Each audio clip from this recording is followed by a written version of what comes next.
Bandits attack Maru local government area of Zamfara state, kill 3. Police parade killer of 58-year-old woman murdered in Gombe state. Kano State Governor presents 358 billion naira 2024 budget to House of Assembly. On the foreign scene, Israeli forces kill 4 Palestinians in occupied West Bank. These are the headlines on Trust TV News Update at this hour. I am Ayuba Ila. Thanks for joining.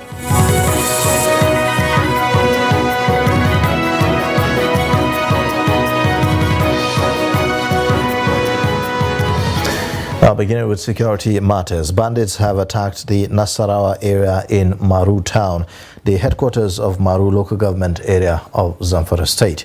The bandits in large numbers stormed the area in the early hours of Friday, shooting sporadically to scare residents. Reports say the troops of Operation Hadarindaji responded swiftly to a distress call by residents and engaged the terrorists in a heavy gun duel that lasted for over 2 hours. 3 persons were reportedly killed, including an aged man identified as Malam Isa.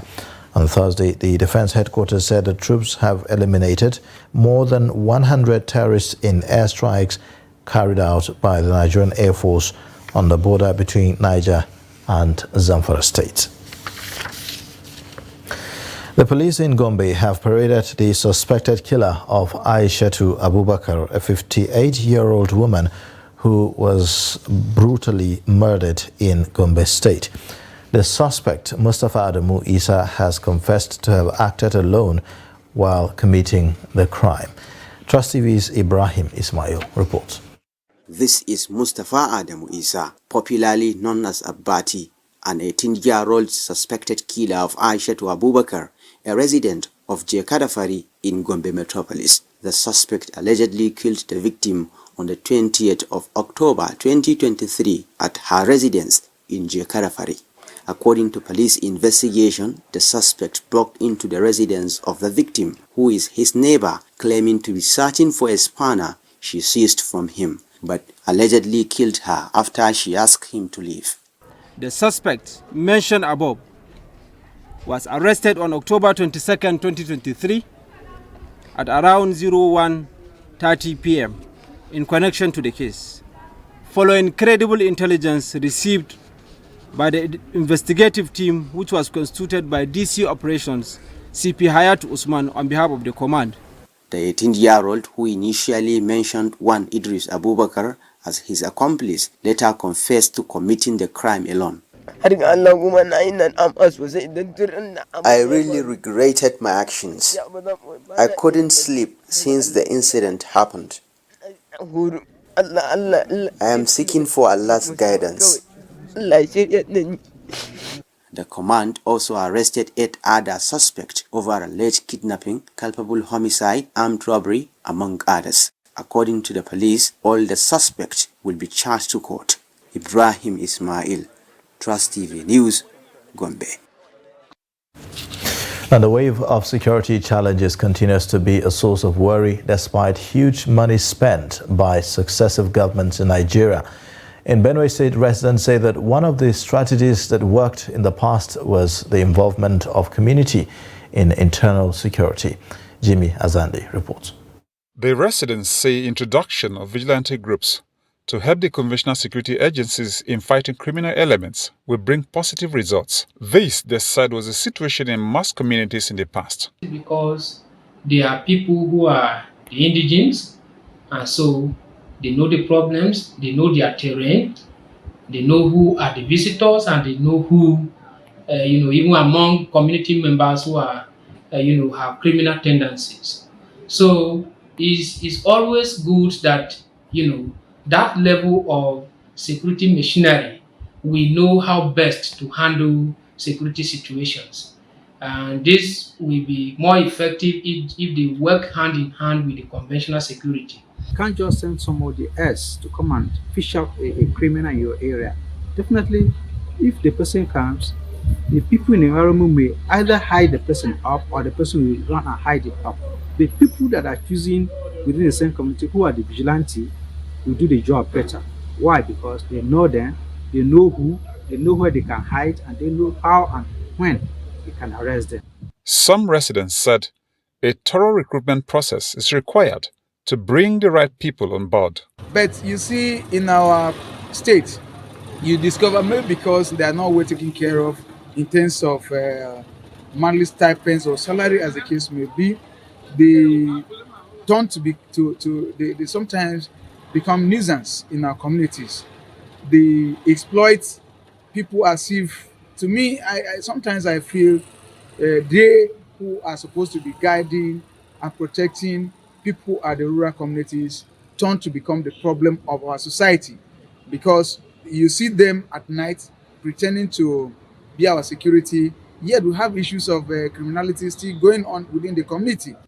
The Otumlet government introduced the community volunteer guards in its bid to upgrade security in the state. At the moment, the impact of the over 2,000 personnel is not felt in most Benue communities. Jimmy Azandi, Trust TV News, Makurdi. As Nigerians continue to react to Thursday's ruling of the Supreme Court, the Speaker of the House of Representatives, Tajuddin Abbas, has urged members of the opposition to accept defeat and wait for their turn. The Speaker was among visitors to the presidential villa to congratulate President Bola Tinubu for the verdict, which affirmed him as the winner of the 2023 presidential election. Kendi Amodu reports. The response to the Supreme Court judgment has been loud.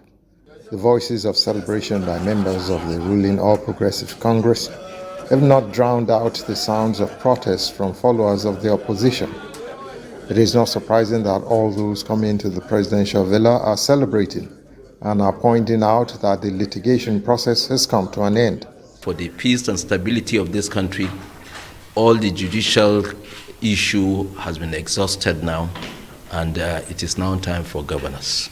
And I believe that with the renewed hope agenda of Mr. President, the eight cardinal points of Mr. President, I think this country has seen a renewed hope. The law is the law, and it deals with the commonsensicals and logic.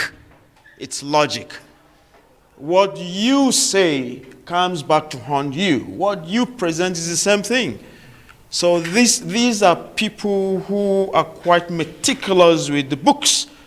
So they listen to your arguments, your presentations, and everything you do is accounted for. So at the end of the day, they say, this is our victory, and that is our victory, because logic is applied. The theme running through all their messages is that this victory does not belong only to President Tinubu and the ruling APC, but to all Nigerians. After this pronouncement, we have no excuse but to go back to business as usual, to go back and reset our agenda and see what we can be able to do for the people of Nigeria for the next 3.5 or 4 years. They should take heart. There is always one victor at a time. This is Asuaju's time. I think it's now time for everyone to get together so that we can rebuild our country, rebuild the economy, support Mr. President, and I'm sure Mr. President will be more than happy to call on all those, even those who have taken him to court, to call on them to come and give their contributions, because as far as this country is concerned, we need everybody in order to move on. The Supreme Court had on Thursday dismissed the appeals filed by the opposition People's Democratic Party and the Labour Party, as well as their candidates Atiku Abubakar and Peter Obi. From State House Abuja, Kendi Amodu, Trust TV News. Kano State Governor Abba Kabir has presented 2024 budget to the State House of Assembly on Friday. The total budget size is 357,855,415,034 naira. The governor said if approved, the budget is expected to address critical infrastructure need in the state. Governor Yusuf told the House that the total recurrent revenue is higher than that of the fiscal year 2023 by over 1 billion naira. And value-added tax, the total recurrent revenue is higher than that of the fiscal year 2023 by 125 million, 1,178,804,703 naira.69 kobo, representing 59.75, averagely 60% increase. Experts in Nigeria's town planning sector have said that with the threats of flooding across most states of the Federation, there is a need for an all-inclusive approach to address the menace that is threatening cities and real estate investments in the country. They stated this on the sidelines of the National Conference of the Nigerian Institute of Town Planners held in Asaba, Delta State capital. Trust TV's Jonathan Awanyai has more. Following the devastating effect of flooding in some parts of the country, experts urge government at all levels to enforce the law prohibiting the erection of structures along flood plains, urging that if people avoid erosion-prone areas, the global epidemic will be avoided. They opine that proactive measures should be put in place to battle challenges resulting from flooding in the country. Benue River Niger, let me be specific. If you go to Adamawa, the river Benue, the first incept of rainfall, you discover that the whole river will be what? Filled up because it is highly silted. We need to dredge our major rivers. Forget about the dams. Even our own local dams that we have, all of them are almost filled up with silt. As the government or inquire from the planning authority, is there any drainage path within that area? What says the master plan? So that one will be able to guide you that place you should build or you should not build. Then at the same time, when you are constructing your drainage, you should be able to channel it to the government drainage system so that the idea of water being stagnant in your area will not occur. To come up with a detailed plan for the cities on how to accommodate the excess water from rainfall. The way to do it is either to have conservation sites or to have large drainages that will convey the flood water from the city to the sea. You buy land, the first place to go is either to go to Ministry of Physical Planning. Let them chart that land for you, the survey plan, and tell you the status of the land. By that, you'll be guided whether to buy the land or not. The flooding issue, normally it is human activities that have caused most of these things. The way we relate with the environment matters so much. By inculcating urban green economy into the concept of addressing most of these issues, the issue of flooding will be drastically reduced. According to them, effective town planning remains an important tool in mitigating the challenges of flooding. Jonathan Awanyai, Trust TV News, Asaba. You're watching the news update on Trust TV. Coming up shortly, we take a look at how school fees hike ignite withdrawal of school pupils in Borno. Details and more after the break. Hello viewers, welcome to another episode of Adam's Kitchen on Trust TV. Try grating it. I am going to show you how to prepare a Singaporean chicken rice. Like this. Back here and get my carrots ready. Put in some amount of oil on the skin. I will now go ahead and take off the chicken, spread it to a desired shape.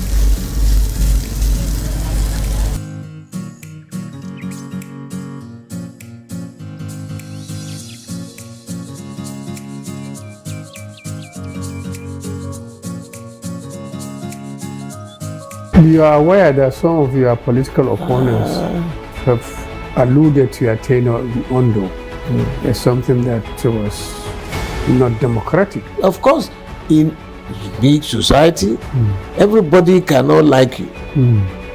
There will be those who are undermining you and saying, even if you did the best of your performance, what you have done is to say you have satisfied your your creator and the people.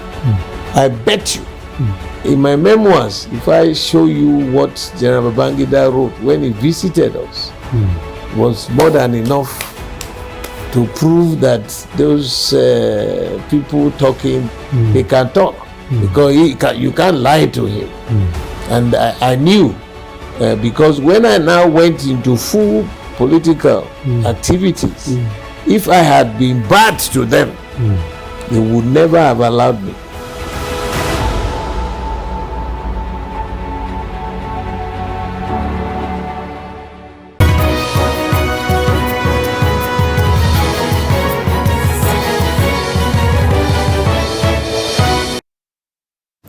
Thanks for staying with us. You're watching the news update on Trust TV. Let's take a look at the top stories. Bandits attack Maru local government area of Zamfara state, kill 3. Police parade killer of 58-year-old woman murdered in Gombe state. Elsewhere, the Nigerian Drug Law Enforcement Agency says it is on a mission to crack down on drug dealers and users in Katsina state. But despite increase in arrest, both number of dealers and users is on the rise. Jamilu Mabai takes us on a journey through the streets of Katsina as the NDLEA battles the rising usage of cannabis sativa in the state. These are men from the Nigerian Drug Law Enforcement Agency, NDLEA, patrolling the streets of Katsina Metropolis in search of drug dealers and users. Not long enough, they make their first catch. A group of young men smoking cannabis sativa, also known as marijuana. This is a house where dealers and users used to gather, sell the exhibit and smoke the exhibit. So now we are taking them to our office for further investigation. Whenever we get there, we investigate and remove the dealers and users among them. Katsina State has been actively combating substance abuse for many years, with a reported 15% usage rate of marijuana. Look at the age of the victims. It's just between 19, 18, 20. Experts believe that youth restiveness and unemployment are significant contributing factors. High rate of youth restiveness and unemployment in the state. 2, lack of policies and programs that will engage our teeming youth in the state by the government. 3, it is all about judiciary, because you can arrest a dealer today and see him tomorrow. Despite the agency's intensified efforts in arresting both dealers and users, the numbers continue to rise. Marijuana is typically smuggled illegally into Katsina, often originating from the southwestern parts of Nigeria. As night falls, the number of arrests increases. I was inside a house where the place I entered the house, use the Indian hymn and smoke it. That is it. For how long have you been smoking? It's not long, almost 7 to 8 years. Why are you smoking? I just smoke it. You need to go to rehab? No. Yeah, I can quit it because I was not born with it. Experts emphasize that both the judiciary and the community members have crucial roles to play in putting an end to the marijuana smoking in Katsina. Jamilu Mabai, Trust TV News, Katsina.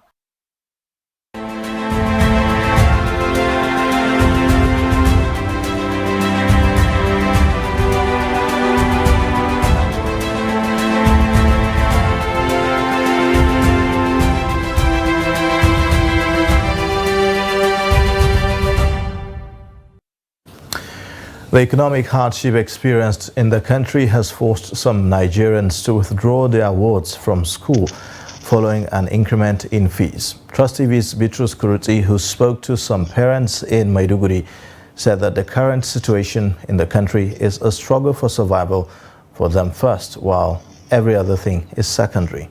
The report. The purpose of being educated is to ensure personal and national development and also make for better citizens in the country. It is also to help people earn a living through decent jobs. Over time, there have been global calls to make education accessible and affordable for children. However, the present economic state of the country and the hike in school fees is making it difficult for some parents to further their children's education. Abiso Marti, a father of 6, says he couldn't afford the reviewed fees and as such decided to withdraw them from school. He stressed that the growing economic hardship leaves him no choice as feeding is becoming difficult for his family.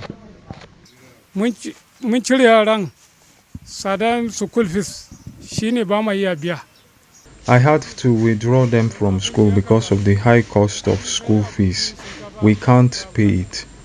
We used the money to feed, and food commodities are very expensive now.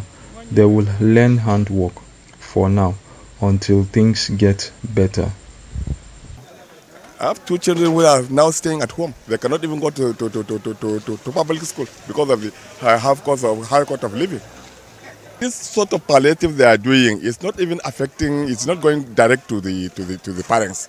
What are they doing to reduce the school fees of the children? It will increase the dropout of our children out of school. We cannot even feed them. Talk less of taking them to school. Ina da yara ne wanda suke makaranta su guda 6 ne. To school fees nasu ya je 20-something thousand, kaga 20-something. Their school fees rose from 20,000 naira to over 30,000 naira. So I have to suspend their education for now because I don't make such kind of money at work. The situation is also similar in some unity schools in the country, as some parents admitted that they could not enroll their wards due to the hike of fees. Abiso and other parents are hoping that one day the economy will change for good to enable their children return to school and have a better future. Bitrus Kuruti, Trust TV News, Maiduguri.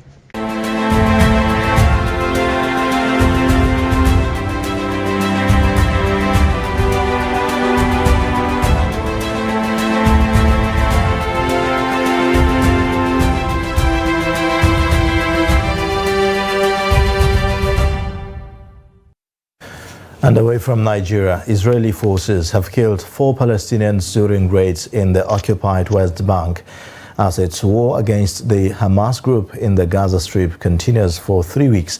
Israel has stepped up operations against Palestinian groups in the West Bank, killing many Palestinians and arresting hundreds. Israel says 1 soldier was killed in a clash during the raids on Friday. Hamas said one of its men was also killed during the Jenin fighting. At least 27 people have been killed after Hurricane Otis, one of the most powerful storms to ever hit Mexico, struck the Pacific Beach resort of Acapulco. Otis, with winds of 270 kilometers per hour, ripped roofs from homes and hotels, tore trees from the ground, and largely cut off communications and road links with the region. Some hospitals were forced to evacuate patients amid flooding that inundated streets and left cars submerged in a trail of wreckage across the city of nearly 900,000 people. Many of those killed were swept away in overflowing rivers, according to authorities. 4 people remain missing. The government has not said how many were injured, but has declared a state of emergency in the region. In a matter of hours, Otis intensified from a tropical storm to the most powerful category of the 5-step Saffir-Simpson scale before hitting the land, taking authorities by surprise.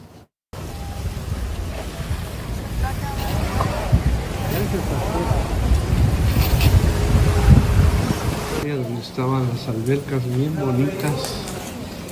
Mira cómo están. And in sports news, former Aston Villa and Everton winger Anwar El Ghazi will have his contract terminated at the Mains for a social media post about the Israel-Gaza conflict. El Ghazi was suspended on 17th of October by the Bundesliga club, who called the now-deleted post unacceptable. In a meeting on Thursday, the club wanted the 28-year-old to apologize for the perceived pro-Palestinian post. But the Dutchman told senior executives he stands for peace and humanity for all victims of the war. Sources told BBC Sport on Friday that El Ghazi was informed he will have his contract cancelled. He responded with an Instagram stories post saying, quote, "I condemn the killing of all innocent civilians in Palestine and Israel," end of quote. El Ghazi joined the club on a free transfer on 22nd of September after leaving PSV Eindhoven. Under German labor law, an employer has 14 days from the date they became aware of the gross misconduct to terminate a contract. But if they miss the deadline, they would have to pay the contract out in full. And that wraps up the news update at this hour. Watch more via all our social media platforms and also on our YouTube live stream. I am Ayuba Ila. Thanks for watching.